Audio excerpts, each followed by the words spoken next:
Bienvenue dans un monde où les ténèbres murmurent des vérités oubliées. Ici, chaque histoire est une porte vers l'inconnu. Êtes-vous prêt à découvrir les secrets qui hantent les nuits?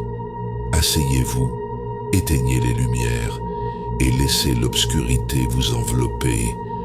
Vous êtes sur le point d'entrer dans le royaume des ombres.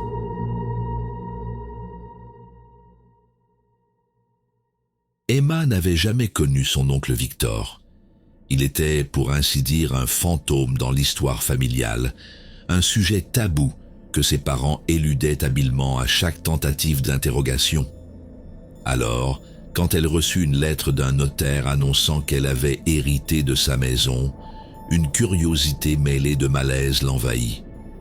Le voyage jusqu'à la propriété se fit dans un silence pesant, uniquement troublé par le bruit du moteur. À mesure qu'elle s'enfonçait dans la campagne, les paysages devenaient plus sauvages, les arbres plus imposants, comme si la nature elle-même tentait de masquer la maison. Quand elle arriva enfin, la demeure se dressait devant elle, massive et imposante, comme un avertissement silencieux. Les murs de pierre grise semblaient avoir absorbé des siècles de pluie et de tempêtes. Les fenêtres, couvertes de poussière, donnaient l'impression que la maison observait chaque mouvement d'Emma. La porte principale, ornée d'un heurtoir en fer forgé en forme de tête de lion, grinça lourdement lorsqu'elle l'ouvrit. Une odeur stagnante de renfermé et de bois pourri l'assaillit immédiatement. À l'intérieur, tout semblait figé dans le temps. Les meubles recouverts de draps blancs, les horloges arrêtées et les portraits anciens accrochés au mur, leurs yeux peints suivant Emma dans chaque pièce. Emma explora lentement la maison, chaque pas résonnant sur le parquet grinçant. Chaque pièce semblait raconter une histoire, mais aucune n'était claire.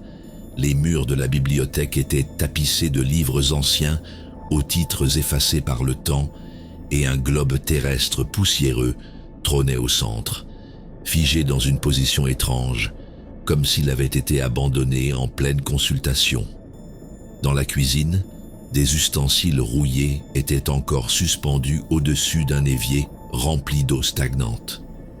Emma frissonna en voyant une trace humide sur le sol, comme si quelqu'un venait de traverser la pièce pieds nus. Mais ce fut le bureau qui attira le plus son attention. Une pièce petite, presque claustrophobique, où un bureau massif en chêne semblait dominer l'espace. Des piles de papiers éparpillés recouvraient la surface, mêlées à des cartes jaunies et des croquis d'apparence inquiétante. Au centre du bureau, un objet attira immédiatement son regard, un journal. Sa couverture de cuir noir semblait presque trop bien conservée, malgré l'état décrépit du reste de la pièce. Lorsqu'Emma tendit la main pour le toucher, elle ressentit une étrange sensation. Le cuir était glacial, comme si le journal rejetait sa chaleur. Assise sur un vieux fauteuil, Emma ouvrit lentement le journal. Les pages, jaunies et fragiles, exhalaient une légère odeur de moisi. Les premières lignes étaient écrites dans une calligraphie nerveuse. 19 octobre 1912. Les voix ont commencé hier. Au début, je pensais que c'était le vent dans les arbres, mais elles murmurent mon nom. Je ne peux pas fuir. Pas maintenant. Emma sentit son estomac se nouer en lisant ces mots. Plus elle avançait, plus les récits devenaient troublants. Des nuits sans sommeil, des ombres qui se mouvaient dans les couloirs et un cercle gravé sous la maison censé retenir une force ancienne. Les bougies se sont éteintes toutes seules cette nuit. Quand je les ai rallumées, je n'étais plus seul. Les mots résonnaient dans sa tête comme un avertissement. Elle referma le journal brusquement, mais une page se détacha et tomba au sol. En la ramassant, elle remarqua un schéma représentant une pièce inconnue, avec une trappe au centre. Le schéma du journal montrait une trappe dissimulée sous une planche du plancher. Emma revint dans le bureau et inspecta chaque recoin jusqu'à ce qu'elle remarque une irrégularité. Une planche semblait légèrement surélevée. Avec un tisonnier trouvé près de la cheminée, elle força la planche à se soulever. Une odeur nauséabonde s'échappa immédiatement, comme si l'air sous le plancher était resté enfermé pendant des siècles. Sous la planche, un escalier en pierre descendait dans une obscurité totale. Emma alluma la lampe torche de son téléphone et, avec une appréhension grandissante, s'engagea dans le passage.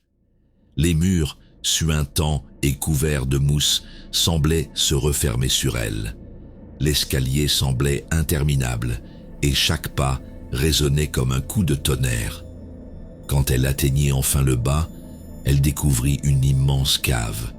Les murs étaient gravés de symboles qu'elle ne reconnaissait pas et au centre, un cercle rituel était tracé, entouré de bougies éteintes.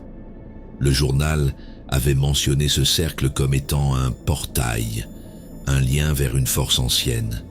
Mais à présent qu'elle se tenait face à lui, Emma sentait une peur viscérale, animale. Les bougies autour du cercle s'allumèrent soudain, projetant des ombres dansantes sur les murs. Le cercle lui-même commença à émettre une lueur rougeâtre et un bruit sourd monta, comme un cœur battant sous ses pieds. Emma voulut fuir, mais une voix sembla murmurer à son oreille « Reste !» Elle recula, trébuchant presque, mais quelque chose attira son regard, une lettre posée sur un autel près du cercle. Elle la saisit et lut les mots tremblants. « Le cercle ne doit jamais être brisé. Si tu l'ouvres, prépare-toi à payer le prix. » À cet instant, une ombre gigantesque s'éleva du cercle. Elle n'avait ni visage ni forme définie, mais ses contours palpitaient comme un feu noir. Emma se souvenait des instructions du journal. Elle devait brûler celui-ci pour sceller le cercle. Avec des mains tremblantes, elle approcha le journal d'une bougie. Les flammes engloutirent les pages et l'ombre poussa un hurlement perçant, disparaissant dans un dernier éclat de lumière. Emma remonta à la surface, mais quelque chose n'allait pas. La maison semblait plus froide, plus oppressante. Chaque pièce qu'elle traversait donnait l'impression d'être habitée par une présence invisible. Alors qu'elle s'apprêtait à partir, elle remarqua quelque chose sur le bureau. Une seule page, intacte, gisait là. Elle portait un mot unique, griffonné à la hâte. Recommence.